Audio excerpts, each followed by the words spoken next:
that social media isn't the best for us, or at least we know that there are dangerous consequences. But how dangerous are they? And is it really that bad? And if it is bad, then well, how bad is it? Tonight we're going to look at a question. Is social media making us less human? Let's dive in.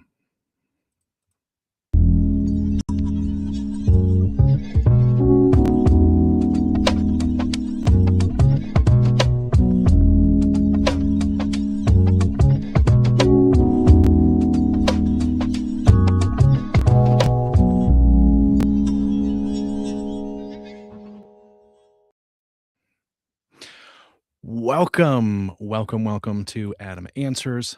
I'm Adam and I answer, or at least I try to. I certainly don't know for everything, that's for sure. I don't. But I love wrestling with questions. I love diving into questions. I love discovering answers.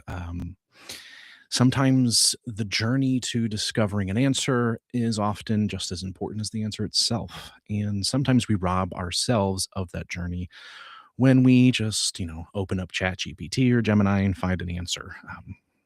Albeit, I will admit I do that sometimes, but there are certain questions that I believe the journey is worth the destination. And so I'm Adam, and it is February 13th, Friday the 13th. Ooh. And this is the 29th episode of Adam Answers. I'm super excited to be here tonight with you all.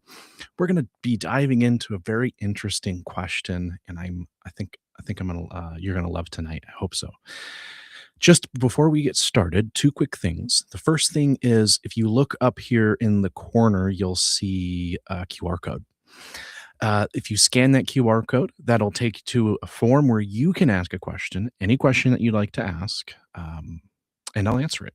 And it can be a question about philosophy, a question about theology, it could be a question about science. It could be a question about my favorite knitting patterns. I'll try and answer it. I've never knitted in my life, but I'll try and answer the question, I promise. There's also a section of that form where you can indicate whether or not you'd like to be on the show. Because to be quite honest, I would love to have you on the show and I would love to wrestle with these questions. I would love to wrestle with the question together with you. Uh, I'm so used to just hearing myself talk all the time. I would love to have you on the show and do that with you. Tonight's going to be really great. I'm really excited to dive in. The question for tonight, obviously, is social media. I see I have a spelling error there in my little form or my little lower third. Is social media making us less human? That is the question for tonight. And when we talk about social media, I think it's self explanatory what I mean by that question. So I won't necessarily dive into what I mean by social media um, making us less human. I think we're going to get into that a little bit later, and we're going to discover hopefully some interesting ways of looking at that question a little bit later. But the first thing I want to do is talk about how I'm going to approach the question. Is social media making us less human? You could phrase it in other ways. Is it killing us? Is it destroying us? What is it doing to us? Making us less human is kind of just one in a million ways that we could be phrasing the question. The way that I'm going to approach it is I'm going to be talking about two thinkers, two philosophers, or I guess more technically speaking, you would call them media ecologists. First one is going to be Marshall McLuhan. He is considered he's essentially considered the father of modern media ecology. Media ecology is the study of the way that media affects us and it affects culture, it affects life, affects the messages that we're trying to convey. And Marshall McLuhan, who lived in early to mid 20th century, is considered the father of modern media ecology. In fact, there are many people who would say that reading Marshall McLuhan is all you really need to do in order to understand current conversations around media ecology, because the abstract concepts that he picks up on in his book or lays down on in his book are directly applicable to us today, even though it's about 100 years later. So that's Marshall McLuhan. Second one we're going to look at is called Neil Postman. Neil Postman is a very, very popular name in the landscape of media ecology. His book, Amusing Ourselves to Death, is probably one of the most, if not the most, uh, popular modern treatises on media ecology today. His book was written, I think it was written in the late 80s, early 90s. He wrote Amusing Ourselves to Death. And one of the reasons it was so successful is because of its prophetic power. It was quite prophetic, in not just in his time in the late 80s, early 90s that he was writing, but also for today, the way that media has shaped us, the way that it has interacted with culture, and the way that it has transformed the very fundamental aspects, some of them, of what it means to be human. So we're going to briefly go over two books, one written by Marshall McLuhan and the other written by Neil Postman. The first book that we're going to go over is called Understanding Media, written by Marshall McLuhan. His core argument in this book is that we shouldn't focus on what is being said in any form of content, whether it be watching a YouTube video, a TikTok short, a text message, or a show on TV, a film, a book, whatever it is. He says that we shouldn't focus on what is being said, the content, but rather on how it is being delivered. In other words, the medium. The medium through which we are conveying a message is more important than the content itself. There's 5 big ideas that we can draw from McLuhan's book. The first is that the medium is the message. And this is, if you've ever heard anything about Marshall McLuhan, you've probably heard this before. You've probably heard this statement before. This is his most quoted quote that's ever been quoted about Marshall McLuhan. The medium is the message. This is McLuhan's most famous aphorism. He argues that the truly significant message of any medium is the change in scale, pace, or pattern that it introduces into human conversations. For example, the message of the electric light is not the words on the neon sign that I'm using. It's the fact that the light allows us to create a 24-hour society. I can have a neon open sign, and that neon open sign can stay on for 24 hours, and so can my business stay open for 24 hours. It's a product that helped shape culture and the way that we did commerce, fundamentally changing how humans work and socialize. The content, which is the sign, is irrelevant compared to the message, the environmental message of the light. The second big idea that we can draw from McLuhan's book is that media is the extension of man. Think of media as extension. When we use the word media, I want you to keep in mind the word media means anything that we are conveying a message through. A book is a media, a movie is a media, a song is a media, a poem is a media. That also includes social media. Social media. It's the word media and social is there.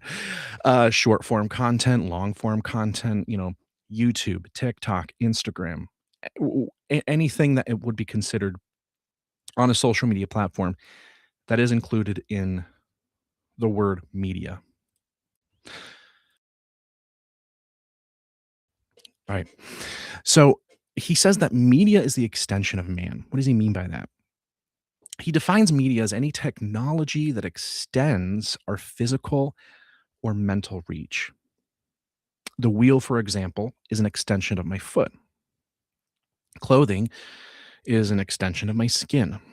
The book is an extension of the eye.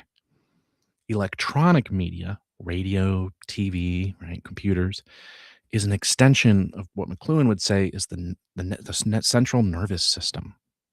Crucially, every extension comes from auto amputation. When we extend our feet with a car, we amputate our need to walk from point A to point B. which eventually changes our physical health and the design of our cities.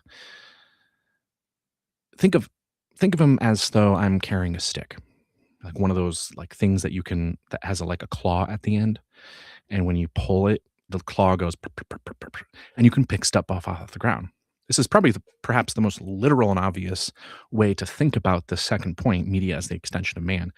That claw thing is literally an extension of my arm. I'm literally using it to extend my arm by 2, 3 feet to pick up things from the ground. It extends my arm, and McLuhan would say that it actually amputates my need to bend over and pick something up off the ground, because I can use this media that is an extension of my arm in order to do the job that I was doing, which is bending over and picking up from the ground. So now I don't have to do that anymore. The next thing that he would say is he would say narcissus and narcosis as narcosis. Okay, I'll kind of explain what that is. You see, McLuhan warned that we are often numbed by our own technologies, just as Narcissus didn't realize he was looking at a reflection of himself as in mythology, and he became paralyzed by his own reflection. Humans become fascinated by their technological extensions, like our smartphones and TVs and computers, and we fail to notice how these tools are actually changing us. He called this narcosis. It's a state of being sleepwalkers in a world of our own making, just like Narcissus in the mythology, looking at his own reflection, not realizing that he had become paralyzed by it. We're staring at ourselves on our smartphones. We're staring at ourselves on our tablet screens. We're staring at ourselves on our computer screens and TVs, you name it. And we've become paralyzed by our own reflection, not realizing the way in which it's changed us. Next point that he'll make, this is his fourth point that I'll make, is he talks about the distinction between hot and cool or cold media. He categorizes media based on how much work the audience has to do to process the information. You see, hot media is like high definition, but low participation. They provide so much data the audience doesn't have to fill. There's no gap for the audience to fill in. For the example, for examples like print, like reading a book would be considered hot media because there's so much context and detail there. There isn't really much that I have to fill in. I mean, sure, there's my imagination that's imagining the scenarios that's being described to me, but the words are dictating the scenarios that I'm imagining. Radio, film, movies are a great example. YouTube, great example. TikTok, great example. They overwhelm one single sense, whether it's sight or, um, whatever it is, some sort of sense that you're using in order to participate in this high definition media.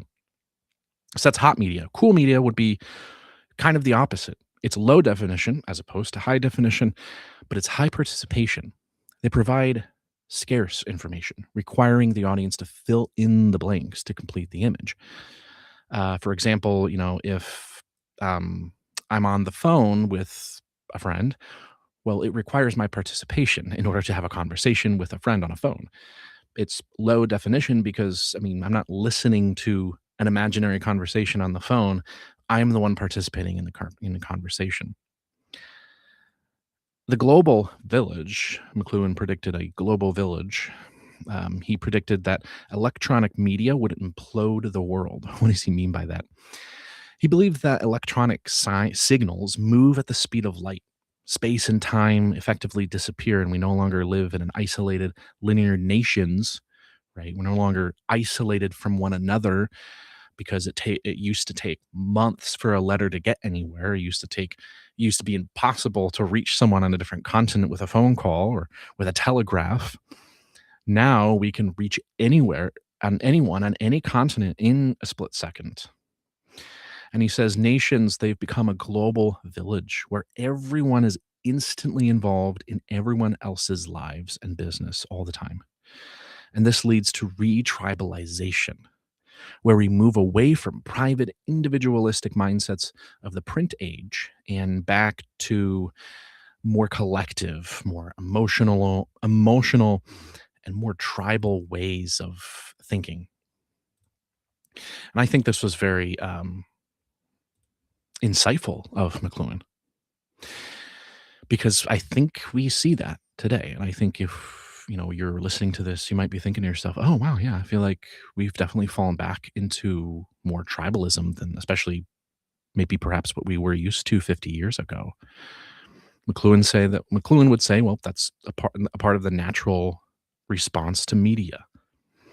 Now, if you were asking, is media making us less human? Is social media making us human?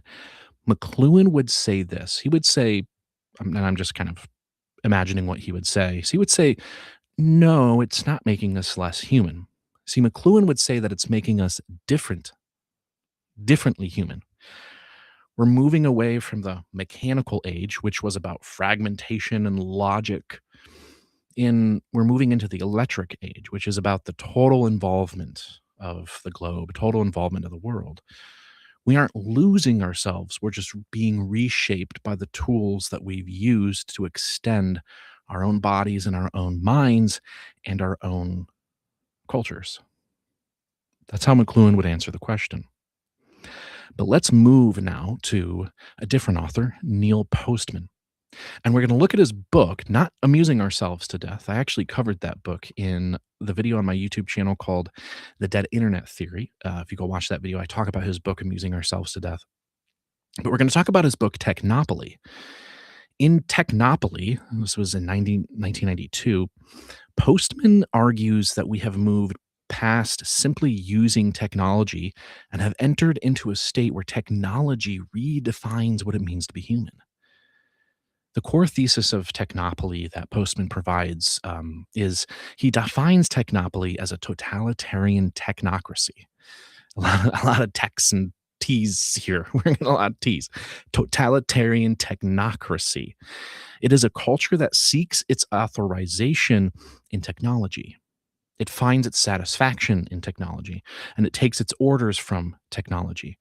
You see, in a technopoly, we believe that the primary goal of human life is efficiency, and that technical calculation is superior to human judgment because it's more efficient. In his book, he talks about the three stages of culture. He tracks how we got here to where we are through three historical shifts. The first shift he talks about is tool using cultures. This is where tools were invented to solve specific problems, like the plow or the clock. The plow was invented to solve a problem in farming, and the clock was invented to solve the problem of keeping accurate time. Or they were created to serve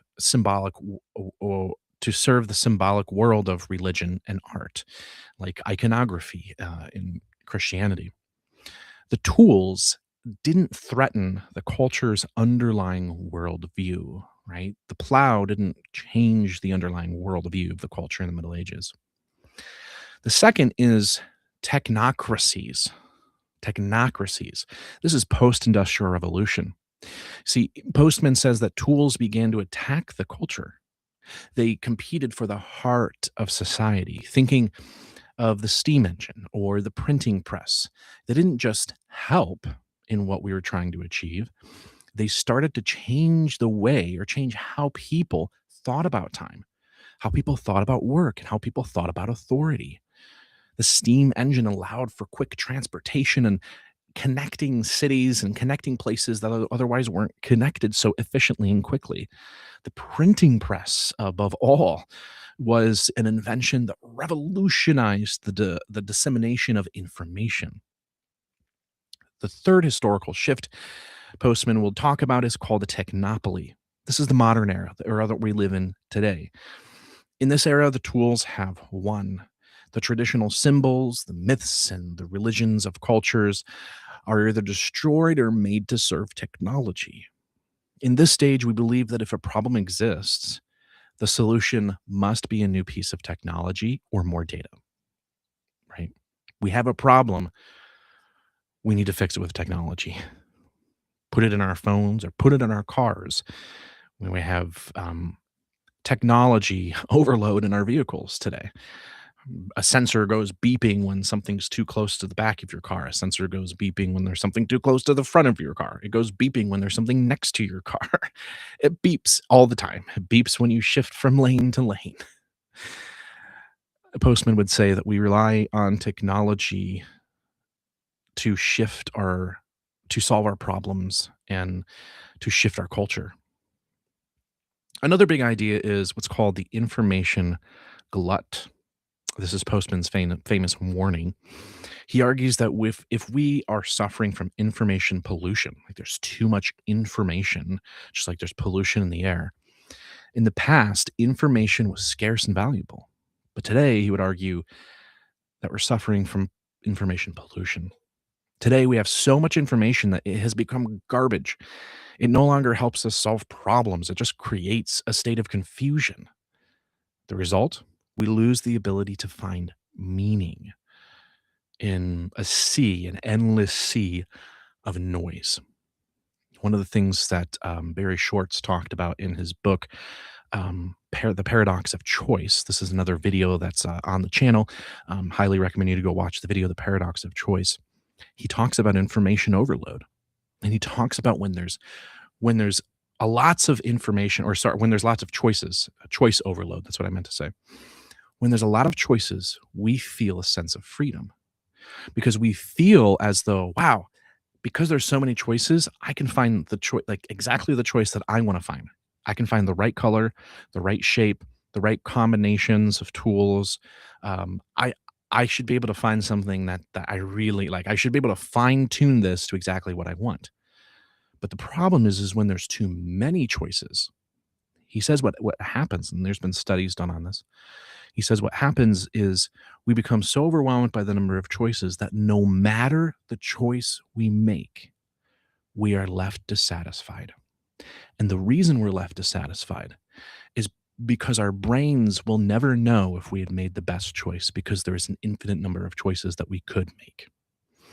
Like if you're shopping for a laptop and you're on Amazon and you've spent 3 hours on Amazon trying to find the best laptop, and you're like, okay, I just need to get this laptop, and you just put one in your basket and you check it out. Ultimately, you're going to have some doubt about your decision. Sure, you might think you made a decent decision, but you're never going to feel like you've made a perfect decision. And Barry Schwartz says that the reason why is because there are so many choices available to us in the modern era that we live in, that no matter the choice we make, we will always wonder if there was a choice that was better. And that's kind of what Neil Postman is saying here, that we become overwhelmed by the garbage, that there's so much information. There's so much information to consume that rather feeling confident that we have consumed the right amount of information, he would say we just feel confused. Because no matter how much information we consume, no matter what information we consumed, we're always going to feel like we either never consumed enough or we consumed the wrong stuff. We lose the ability to find meaning in information. When information is untethered from human purpose and it's just noise, we become overwhelmed and paralyzed. Barry Schwartz called it analysis paralysis in his book. The third big idea is that there are invisible ideologies. Postman points out that technology isn't neutral. It carries hidden beliefs that we stop questioning. And this doesn't just go for technology. This goes for most things in life and in culture. Most things aren't neutral. Most things carry within themselves beliefs and ideas that we often overlook, aren't aware of, or we don't question. The deification of statistics is something he points out as being an invisible ideology. If you can't turn it into a number like an IQ, a GDP, or a metric on YouTube, then the technopoly decides that it isn't real or important. The expert culture. We stop trusting our own common sense and defer to experts and algorithms to tell us how to raise our kids or to go on a date or what to believe. The medicalization. We begin to see every human experience, sadness, play, aging, as a technical problem to be fixed with a pill or a device. The medical health industry, the health advice industry is $1 million, probably a billions of dollar industry And there is no end to the number of channels giving you information, giving you life advice, telling you what you should eat, telling you what you shouldn't eat, telling you how to diet, telling you how to exercise. We're so fixated on fixing the human experience that we often don't live it. The final point in his book would be the solution. And Postman calls this the loving resistance fighter. See, Postman doesn't suggest that we smash our computers. He doesn't say, well, what we need to do is just smash our phones, throw it into the river, smash our laptops, run it over with the car. Instead, what he says, what he calls us to is to be resistance fighters. A resistance fighter refuses to accept that efficiency is the only goal in life. A resistance fighter keeps a sense of history and tradition alive in the face of a technopoly, a culture that is just grown, nurtured, and lived by technology. A resistance fighter is suspicious of progress, not resistant, not doesn't neglect it or refuse it, but it's just suspicious of it when it comes, especially when it comes at the cost of human connection. And a resistance fighter refuses to believe that a computer can provide better judgment than a wise human being. There have been studies really just recently done that were examining the task abilities of different AI models. And it found that 92 or 96% of the time, the models performed less efficiently than humans on general tasks. And that's kind of a mind-blowing number. And the reason we haven't heard that number before is because all of the tests, the majority of tests that AI models are put against, that you read about in the headlines, are tests that are curated for AI models. They're tests that are efficiently narrowed and designed for AI models, and so the AI models perform well on those tests. What they did in this experiment instead was they literally put it against freelancers that they hired on Fiverr or Upwork, to do anything from editing, graphic design, video editing, writing. And they had the models perform the same test as the freelancers did. And they were given the same ad sets and the same creative briefs and the same instructions. And the models performed 92 or 96% failure. And the reason I say that is because it's important. It is always going to be important. No matter what headlines you hear about AI, no matter what you hear people saying and talking about, or the gurus or the experts online, never forget the value of human wisdom, the value of human work and creativity. Never forget the value behind that. That no matter how advanced AI becomes, it is more than likely always going to require a human to guide it. So that's Marshall McLuhan, and that's Neil Postman. But what I want to dive into now, we're going to come back to them, but what I want to dive into now are actually scientific studies.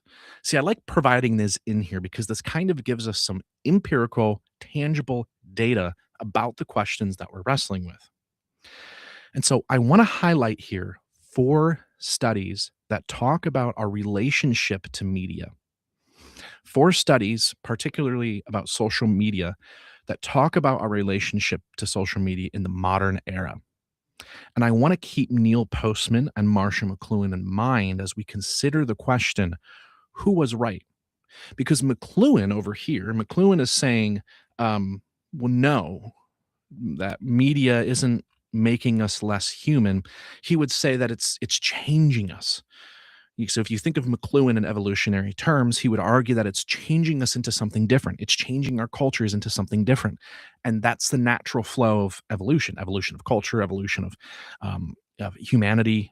That's what McLuhan, in generally what he would argue for. Postman would say no, or he would say yes, that it is making us less human.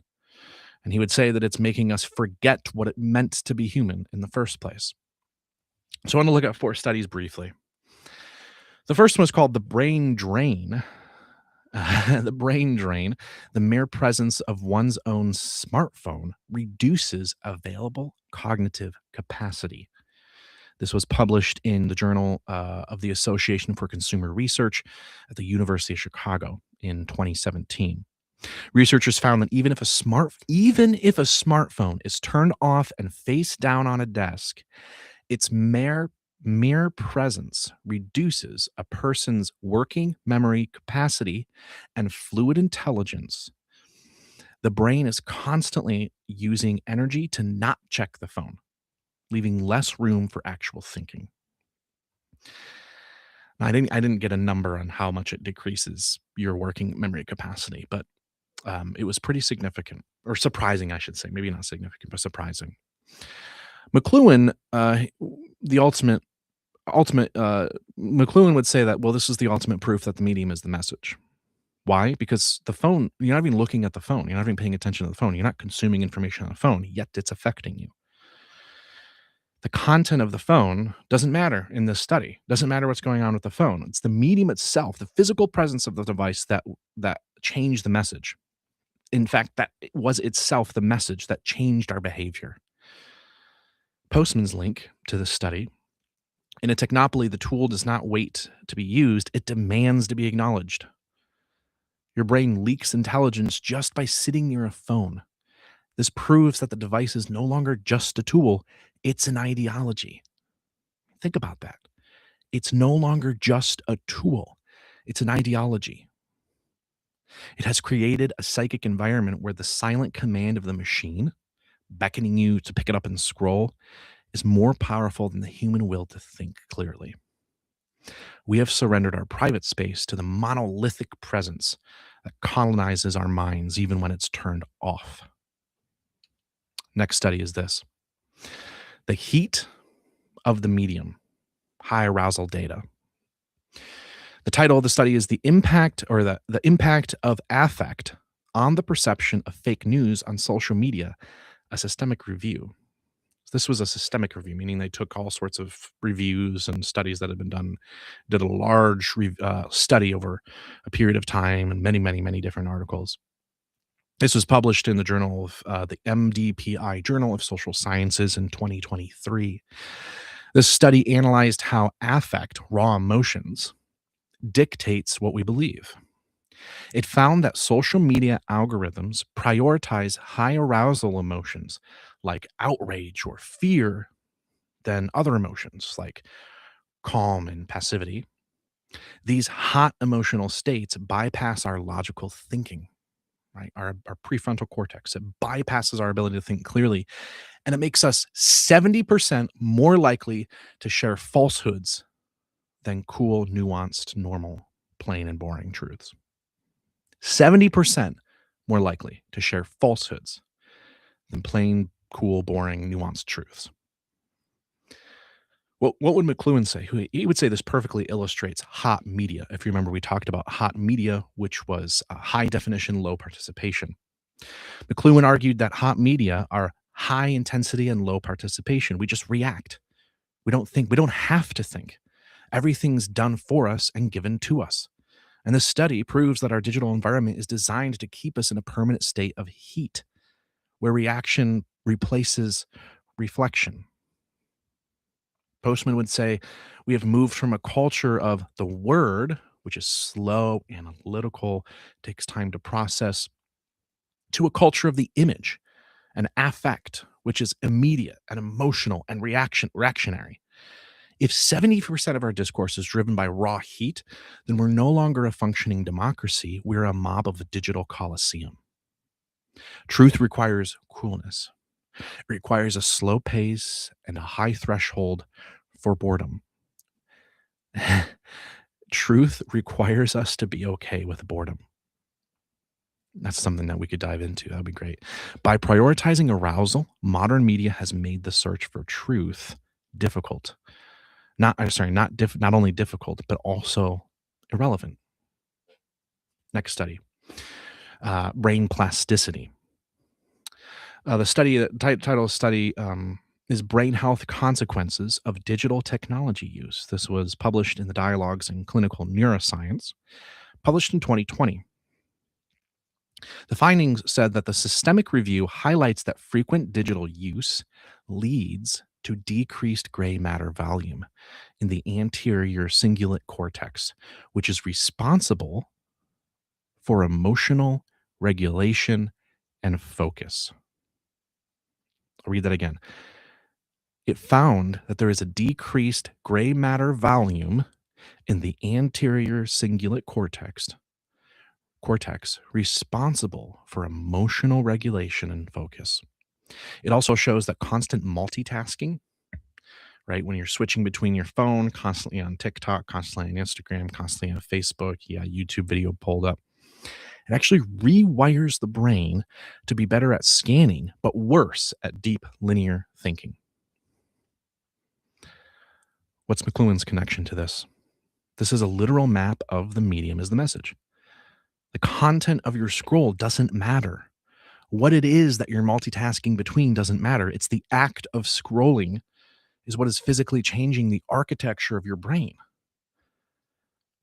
Postman would say that technopoly does not just change your opinions, doesn't just change our opinions, but it changes our definition of what a human being is. If our children are physically losing the gray matter in their brains required to sustain attention, then we are witnessing the biological erasure of the individual. Think about that, of the individual. It's increasing the part of them which is just compliance, reactionary, and decreasing the part of them which is deep, linear, individualized thinking. A human can only scan but cannot meditate. We are literally shrinking the parts of our soul that technology finds inefficient. Last study. Last study, the hot speed of falsity, the speed at which false information spreads. McLuhan argued that hot media is high intensity and specialized, and modern algorithms are the hottest yet because they prioritize high arousal. Modern algorithms, think of the YouTube algorithm, TikTok algorithm, Facebook, Instagram, whatever platform you're on, those algorithms are the hottest mediums possible because they prioritize high arousal, high definition, and zero participation. This study, the title of the study is The Spread of True and False Information, False News Online, published in the journal Science in 2018. An MIT study analyzed 126,000 rumor cascades and found that false news spreads 6 times faster than the truth. I'll say that again. They analyzed 126,000 rumor cascades and found that false news spreads 6 times faster than the truth. The primary drivers of why it spread so fast were novelty and emotions like fear and disgust. Novelty, something new and exciting you've never seen before, and emotions like fear and disgust. See, what would McLuhan say? He would say that truth is often cool and cold. Low definition, high participation, because truth requires us to interact with it, to reason and logic with truth. And it requires patience. It requires context and participation to understand, to grasp, to process and digest the truth. Falsehoods, on the other side, on the other example, they're hot. It's high definition, immediate, and requires no participation other than a visceral reaction. The study proves that hot content wins the race for our attention. And our attention is the most important commodity in the digital age, more important than money. I know. What? More important than money? Yes. Our attention is more important than money. Because if they have our attention, they have something a lot more valuable than anything that money could give them. Remember, high intensity, high definition, low participation. It decreases the part of you, literally decreases the part of your brain that can think rationally, reasonably, individualistically, and it increases the part of your brain that's just participation. That you go with the crowd, you go with the herd, what the herd is looking at, what the herd feels, what emotion they're experiencing, whether it be fear, disgust, anger, and you're moving from the one novel thing to the next novel thing. What would Postman say about this? He would say that information was once a cure for ignorance. If I didn't know something, I go look it up. I remember being a kid and I wanted to learn about vampires. I was like middle school. I was like, huh, like who's Dracula? Go to the library, look it up on the index, find a book and start reading. That's how it solved that problem. In a technopoly, information is it's more of a form of garbage, like junk food, people would say, or Postman would say. When speed is the highest virtue, truth becomes a liability because truth is slow. The MIT study proves that we have created a peekaboo world where facts have no context and no history. In such a world, the novel lie is more valuable than the boring truth. The novel lie is more valuable than the boring truth.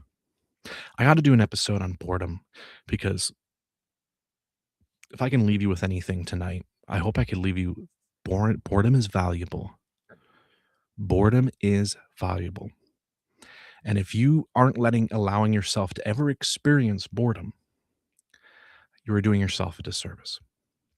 We're not suffering from a lack of information. We're drowning in a sea of irrelevant data that has no moral center. So where does that leave us tonight? Where does that leave us with our question? Is social media making us less human? Should I be worried about this question? Is this affect me personally? My guttural response is yes, it's affecting all of us. Look at our culture. Look at where we're at. Look at how addicted and consumed we are by social media and the things that we watch. How we flow from one thing to the next, one novelty to the next. Like it's this interesting thing that grabs our attention for a minute and then lets go of it so that we can find the next thing that's high definition but low participation. So that we can shut our prefrontal cortex off and do nothing but just sit there and scroll endlessly. This question does affect us, and the question is important. But before you come to a conclusion about which author you think represents the best answer to our question tonight, I want to leave you with a few other questions that I hope will help you discover what the best answer is. Because remember, there's two possible answers to this question. McLuhan, who would say that no, it's not making us less human, but rather it's changing what it means to be human. It's changing us. We're becoming something different, a different culture, a different society. The way that it's changing the way that we think. McLuhan would look at these scientific studies and say, look, it's literally changing the way that our brains operate. It's changing the composition of our brains. It's changing the structure of our brains. He would say, it's not making us less human. It's making us a different human. Postman would say, yes, it is making us less human. He would say that there is something about being human that's changing. And we're no longer becoming human, but we're becoming something more like a non-thinking herd, just like an ocean going from one thing to the next without a deep thought about what it is that we're doing, about the river that we're flowing in endlessly. And we don't stop enough to consider whether or not we should get out of the river. I want to leave you, like I said, with a few questions that I hope will help you answer this question tonight. We have focused on the word media or modern media. Understanding what it is that we're talking about is the most important part of this question. So naturally, our conversation has focused around media ecology. It's focused around McLuhan and Postman because the question itself is focused around the word media. However, I want to consider the word human in the question as well. When we ask the question, is social media making us less human? Not only do we need to define media, we have to define what we mean by media, but we also need to define what we mean by human. You see, I believe that how we answer the question of what is human has a direct impact on who we ultimately believe has the best answer to our question, McLuhan or Postman. If being human is something that is highly malleable, flexible, can be changed, fluid, then of course, McLuhan's right. McLuhan is spot on. If being human is something objective, universal, immutable, then Postman hits the nail on the head. Regardless of whether or not we know the answer to this question, the answer to this question about humanity affects us all. If being human is indeed something that is universal and objective, then we can't really make the argument that anything makes us less human, since being human is a relative quality. If indeed Darwinian mechanisms of evolution are the only mechanisms which exist, there's no other mechanisms of life um, that are worth evaluating or that have been observed, then it certainly follows that what it means to be human has every right and every advantage to be transitory, to be changing, just like the mechanisms of evolution themselves. What is the next step in our evolutionary process? I'm not sure. Perhaps the fear and anxiety and mental health consequences of social media are just the birthing pains of a new human species and a new human civilization. But if there is something, however, which absolutely and unequivocally defines what it means to be human, then the only response to our current predicament is to disconnect. I would argue that Postman is right. I would argue that there is something about being human which is immutable, unchangeable, and it defines our existence, and it defines our worth, it defines our meaning and value.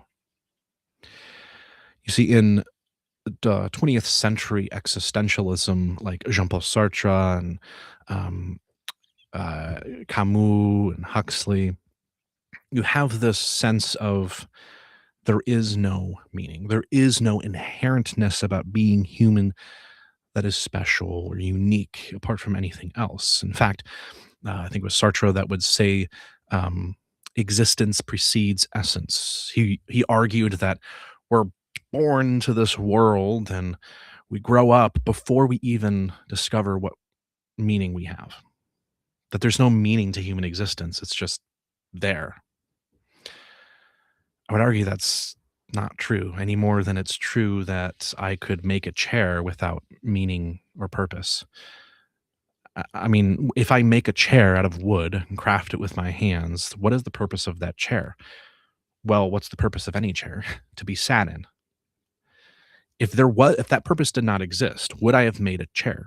No. Why? Because I can't make a chair because the purpose is the chair and the chair is the purpose. I believe that humans have a purpose. And if we didn't have a purpose, then we wouldn't exist. And that's how I would answer the question for tonight. And I would leave by saying this. If you are wondering to yourself what it means to be human, maybe you're sitting there thinking, I don't feel particularly significant as a human. Maybe you feel like Sartre, that you just exist and you don't really have meaning. You don't really have a purpose. I'll say this to you, you do. You are loved beyond comprehension. You are loved more than you could ever possibly know. And I would encourage you to know the one who gave you meaning in life, and his name is Jesus. And so if you're struggling today, wondering if meaning means anything to you, know Jesus, because trust me, he knows you. Thank you for joining me tonight. I hope you have followed me this far. If you have, thank you so much. I hope it wasn't too long, and I hope it was a good, informative episode. And I hope you all have a wonderful and incredible weekend. And just again, if you scan that QR code, it will bring up pop-up where you can fill out a form where you can ask any question that you'd like to ask. And looking forward to next week's episode. And if you like the episode, leave a like if you could, and leave a comment. And if you're not subscribed to the channel, I would encourage you to subscribe to the channel. All of those things really do help. They help me know that this channel, that the show is watched, that people find the show interesting and that they want to continue watching. And it also helps the algorithm, right? We're talking about information and data. It helps the algorithm know that people want to watch it.